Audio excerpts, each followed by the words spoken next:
বারবার কিয়ামতের কঠিন ময়দানে যখন মানুষগুলাকে ফেরেশতারা শিকল লাগাইয়া জাহান্নামের দিকে টেনে নিয়ে যাবে, এমন সময় আদম পয়গম্বর নবী মুহাম্মদকে ডেকে ডেকে বলবে, হে পয়গম্বর মুহাম্মদ, আপনার উম্মতকে আল্লাহ জাহান্নামে দিয়ে ফেলতেছে, ফেরেশতারা শিকল লাগাইয়া জাহান্নামে নিয়ে যায়। এমন সময় নবী যখন আল্লাহর কাছে দরখাস্ত করবে, আল্লাহ রাব্বুল আলামিন বলবে, পয়গম্বর আমার ভালো করে শুনুন গো নবী, আজকের দিনের সুপারিশের দায়িত্ব আমি আল্লাহ আমার 30 পারা কোরআনের হাতে ছেড়ে দিয়েছি। ওই কোরআন যার পক্ষে সাক্ষী দিবে, ওই কোরআন যার পক্ষে কথা বলবে, কোরআনের সাক্ষী আমি আল্লাহ মঞ্জুর করে ওই মানুষকে আমি আল্লাহ জান্নাতের ফায়সালা করে দিব। সুবহানাল্লাহ। লক্ষ্য করে দেখুন, ইমামে আযম আবু হানিফা রাহমাতুল্লাহি আলাইহি ফতোয়ায়ে শামির মূল কিতাব দুররুল মুখতারের ভিতরে উল্লেখ করা হয়েছে, ইমামে আযম আবু হানিফা আল্লাহকে 100 বার স্বপ্নের মাধ্যমে দেখতে পেরেছেন। 100 বার ইমামে আযম আবু হানিফা আল্লাহকে বলেন, আয় আল্লাহ, তোমার নৈকট্যশীল বান্দা হইতে হলে কোন আমল করতে হবে, কোন কাজ করতে হবে? ইমামে আযম আবু হানিফা আল্লাহকে বলেছেন, আল্লাহ বলেন, ইমামে আযম আবু হানিফা, যদি কেউ আমি আল্লাহর নৈকট্যশীল বান্দা হতে চায়, যদি আমি আল্লাহর প্রিয় মানুষ হতে চায়, আমি আল্লাহর প্রিয় বান্দা হইতে চায়, সে যেন বেশি বেশি করে কোরআন তেলাওয়াত করে। কোরআন তেলাওয়াত করলে ফায়দা কি হবে? কোরআন তেলাওয়াত করলে দুনিয়াতে ফায়দা হলো শান্তির সমাজে পরিণত হয়ে যাবে, পরকালে ওই কোরআন কিয়ামতের ময়দানে কোরআন তাকে শাফাআত করে আল্লাহর তৈরি জান্নাতের মেহমান বানায়া দিবে। বারবার কিয়ামতের কঠিন ময়দানে যখন মানুষগুলাকে ফেরেশতারা শিকল লাগাইয়া জাহান্নামের দিকে টেনে নিয়ে যাবে, এমন সময় আদম পয়গম্বর নবী মুহাম্মদকে ডেকে ডেকে বলবে, হে পয়গম্বর মুহাম্মদ, আপনার উম্মতকে আল্লাহ জাহান্নামে দিয়ে ফেলতেছে, ফেরেশতারা শিকল লাগাইয়া জাহান্নামে নিয়ে যায়। এমন সময় নবী যখন আল্লাহর কাছে দরখাস্ত করবে, আল্লাহ রাব্বুল আলামিন বলবে, পয়গম্বর আমার ভালো করে শুনুন গো নবী, আজকের দিনের সুপারিশের দায়িত্ব আমি আল্লাহ আমার 30 পারা কোরআনের হাতে ছেড়ে দিয়েছি। ওই কোরআন যার পক্ষে সাক্ষী দিবে, ওই কোরআন যার পক্ষে কথা বলবে, কোরআনের সাক্ষী আমি আল্লাহ মঞ্জুর করে ওই মানুষকে আমি আল্লাহ জান্নাতের ফায়সালা করে দিব। সুবহানাল্লাহ। বারবার যেই কোরআন পরকালে আপনি আমাকে সুপারিশ করবে, ওই কোরআনের সাথে আমাদের সম্পর্ক থাকতে হবে। ওই কোরআনের সাথে আমাদের সম্পর্ক নাই, কোরআন পড়তে পারি না, কোরআন তেলাওয়াত করতে পারি না, দুনিয়ার 60-70 বছর হায়াতের জিন্দেগির ভিতরে দুনিয়ার সব কিছু করতে পারলাম, গাড়ি করতে পারলাম, বাড়ি করতে পারলাম, সব কিছু করতে পারলাম, কিন্তু কোরআন তেলাওয়াত শিক্ষা করার মতন সময় আমার হাতে নাই। আল্লাহ রাব্বুল আলামিন বলেন, উতলু মা উহিয়া ইলাইকা মিনাল কিতাব।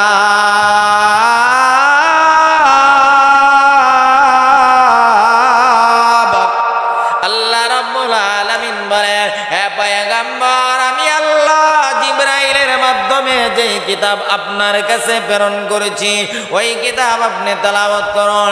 বারবার সমাজের মধ্যে অনেক মানুষ আছে কোরআন পড়তে পারে না, কিন্তু কোরআনকে হাতে নিয়ে স্পর্শ করে চোখ দিয়া পানি ছাড়ে আর বলে, আল্লাহ তোমার কালাম পড়তে পারি না, তোমার কালাম পড়তে পারি না। এইভাবে মানুষগুলা, অনেক মানুষ আছে আল্লাহর কাছে বলতে থাকে, ভাইরা আমার আমি আপনাদের কাছে একটা ঘটনা বলতে চাই। আল্লামা সাইয়্যিদ আসাদ আল মাদানী নাওয়ারাল্লাহু মারকাদাহু তিনি একটা ঘটনা বর্ণনা করেছেন। সম্ভবত পাকিস্তান অথবা ভারতের মধ্যে একটা লোক পৃথিবীর জমিন থেকে বিদায় হয়ে গিয়েছে। বিদায় হয়ে যাওয়ার পর এবার এলাকার মানুষগুলা, মানুষটা পৃথিবীর জমিন থেকে বিদায় হয়ে গিয়েছে। বিদায় হওয়ার পর এলাকার মানুষগুলা তাকে গোসল করায় আছে, কাফন পরায় আছে।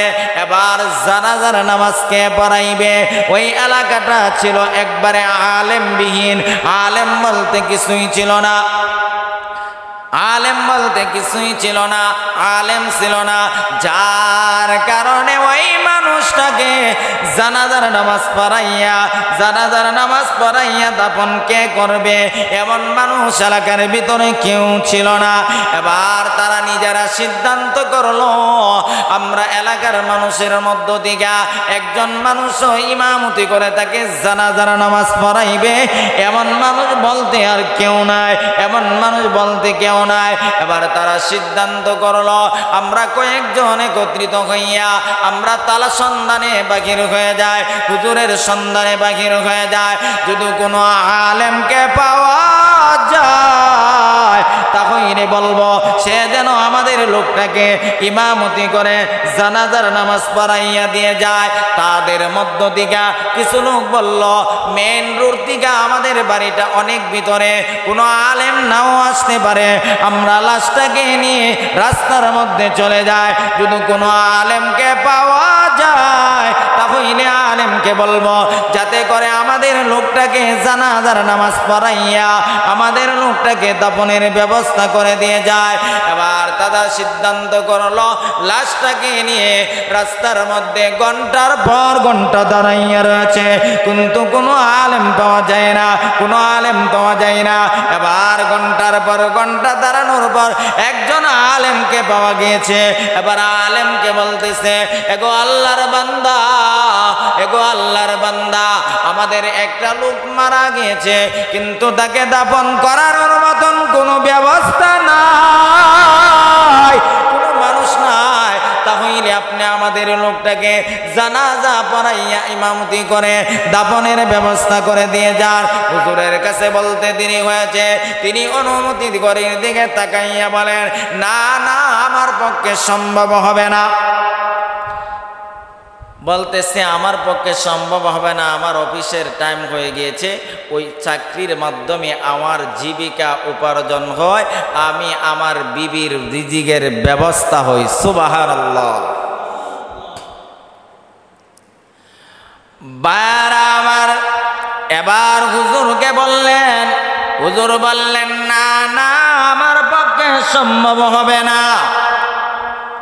কিন্তু এলাকার মানুষগুলা কাকুতি মিনতি করে বলতেছে, হে আল্লাহর বান্দা, আপনি আমাদের লোকটাকে জানাজা করে দাফন করে দিয়ে যান।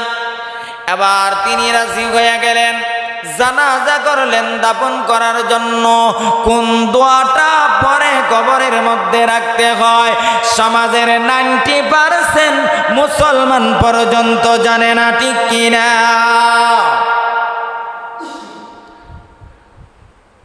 এবার তিনি ভাবলেন কি করা যায়। বারবার এবার ওই হুজুর নিজেই লাশটাকে নিয়ে যখন কবরের ভিতরে ঢুকলেন তাকে দাফন করার জন্য, এবার তার বুক পকেটের মধ্যে অফিসের একটা জরুরি কাগজ ছিল। দাফন করা অবস্থায় কাগজটাও কবরের ভিতরে পড়ে গিয়েছে। এবার লাশটাকে যখন দাফন করা শেষ, হুজুর এবার তার অফিসের দিকে রওনা হয়ে গিয়েছেন।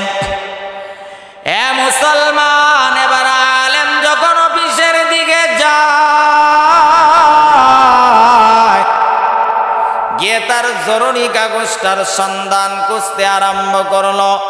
জরুরি কাগজটার প্রয়োজন হলো। এবার সন্ধান করতেছে, দেখে তার কাগজ পাওয়া যায় না। তিনি আবার চিন্তা করলেন, আমি যে দাফন করার জন্য কবরের ভিতরে ঢুকছিলাম, মনে হয় ওই জায়গার ভিতরেই আমার কাগজটা পড়ে গিয়েছে। এবার এলাকার মানুষগুলাকে গিয়া বলতেছে, আমার কাগজটা, জরুরি কাগজটা কবরের ভিতরে পড়ে গিয়েছে। এবার এলাকার মানুষ বলতেছে, যদি আমরা এখন তার মাটি সরানো হয় তাহলে কি কোনো সমস্যা আছে? আল্লাহর বান্দা বলেন, না না, আমরা কিছুক্ষণ পূর্বে তাকে দাফন করে আসনি, এখন যদি মাটি সরায় তাহলে কোনো সমস্যা হবে না।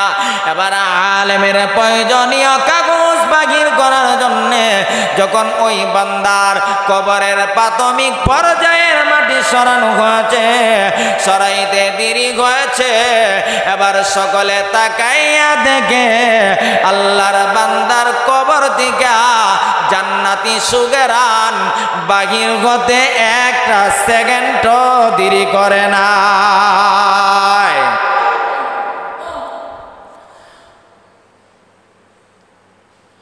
বারবার 2 নম্বর হলো 3.5 হাত কবরটা। এবার আল্লামা সাইয়্যিদ সাদ আল মাদানী নাওয়ারাল্লাহু মারকাদা তিনি এই ঘটনা বর্ণনা করতে গিয়া বলেন, যেই লোকটাকে 3.5 হাত মাটির মধ্যে রাখা হয়েছে, রাখতে দেরি হয়েছে, আমার আল্লাহ তার কবরটাকে প্রশস্ত করতে একটা সেকেন্ডও দেরি করে না। বার আমার আল্লাহ নবী বলেন, আল কবরু রাউযাতুম মির রিয়াযিল জান্নাহ আও হুফরাতুম মিন হুফারিন নার। নবী বলেন, উম্মতেরা রে, কবরটা কারো জন্য হবে জান্নাতের বাগান, আবার কবরটা কারো জন্য হবে জাহান্নামের গর্ত। ভাইরা আমার, 1 নাম্বার তার কবর থেকে জান্নাতি সুগরান, 2 নাম্বার মহান আল্লাহ তার কবরটা প্রশস্ত করে দিয়েছেন। ভাইরা আমার, এবার হুজুর চিন্তা করলো, যেই মানুষটাকে আমরা কিছুক্ষণ পূর্বে কবরের মধ্যে দাফন করলাম, কিছুক্ষণের ব্যবধানে আমার আল্লাহ তার কবরটাকে জান্নাতের বাগান বানায়া দিয়েছে। আমিও তো একদিন মরতে হবে, আপনিও তো একদিন মরতে হবে, আপনিও আমি একদিন মরতে হবে। হুজুর চিন্তা করলো, ওই লোকটার কবরটা কিছুক্ষণের ভিতরে আল্লাহ জান্নাতের বাগান বানায়া দিয়েছে। তাহলে আল্লাহর বান্দা কোন আমল করত, যে আমলের কারণে অল্পক্ষণের ভিতরে আল্লাহ তার কবরটা জান্নাতের বাগান বানায়া দিয়েছে? আমিও তো সেই আমল করতে হবে, আপনিও তো সেই আমল করতে হবে, কারণ কবর আপনি আমার সামনে, কবর আপনি আমার সামনে। বাইরে আমার, এবার হুজুর তার এলাকার মানুষগুলাকে বলতেছে, হে আল্লাহর বান্দারা, ওই বান্দা কোন আমল করত, যে আমলের কারণে আমার আল্লাহ তার কবর মুহূর্তের ভিতরে জান্নাতের বাগান বানায়া দিয়েছে? ওই বান্দা কোন আমল করত? এবার এলাকার মানুষ বলতেছে, আমরা জানি না, আমরা জানি না, কারণ সেও তো আমাদের মতন একজন সাধারণ মানুষ, কে কোন আমল করতো আমাদের কোনো জানা নাই। তবে মা ওই লোকটা সম্পর্কে তার একজন কন্যা আছে, মেয়ে আছে, ওই মেয়ে তো বাবা সম্পর্কে বেশি জানবে। এবার হুজুর মেয়ের কাছে গেলেন, গিয়া বলেন, ও মা, তোমার বাবা কোন আমল করতো রে, যে আমলের কারণে আল্লাহ তোমার বাবার কবরটা মুহূর্তের ভিতরে জান্নাতের বাগান বানায়া দিয়েছে? এবার মেয়েটা বলে, হুজুর আমার বাবা কোনো আমল করতে বলে কোনো আমল করতে আমি দেখি নাই, কোনো আমল করতো বলে আমার জানা নাই, কিন্তু আমার বাবা কোনো আমল করতো আমার জানা নাই, কিন্তু আমার বাবা আমি প্রতিদিন দেখতাম, আমার বাবা একজন কৃষক মানুষ ছিল, সারাদিন মাঠের মধ্যে কাজ করত, সন্ধ্যার সময় আমাদের বাড়ির পাশে একটা গাটলা আছে, উঁচু করত, এরপরে আমাদের ঘরের উপর তক্তার উপরে একটা মোটা বই আছে, ওই বইটা নিয়ে আমার বাবা প্রত্যেকটা লাইনের নিচে দিয়ে হাত রাখতো আর চোখ দিয়া পানি ছাড়তো, চোখ দিয়া পানি ছাড়তো। এ মুসলমান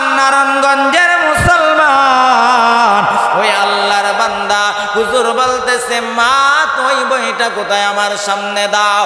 এবার বা হুজুরের হাতে যখন বইটা দেওয়া হয়েছে, হুজুর তাকাইয়া দেখে এটা কোনো দুনিয়ার মানুষের রচিত বই না রে, এটা হলেন আমার আল্লাহ 30 পারা কুরআন।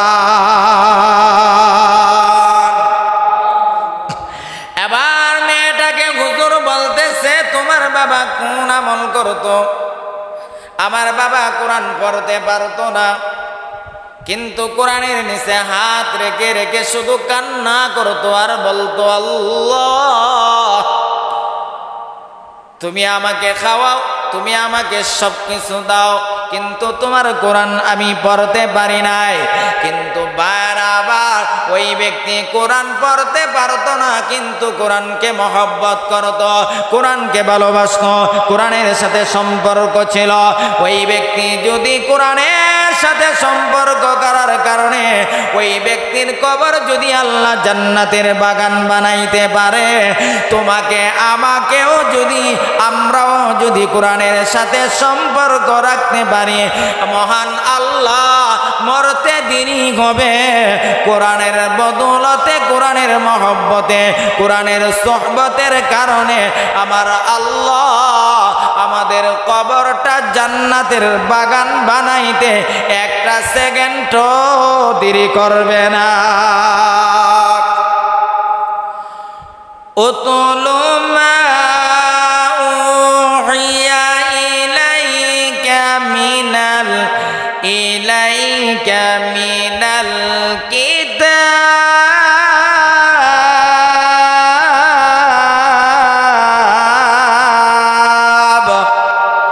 ওয়া আকিমিস সালাহ ইন্নাস সালাতা তানহা আনিল ফাহশা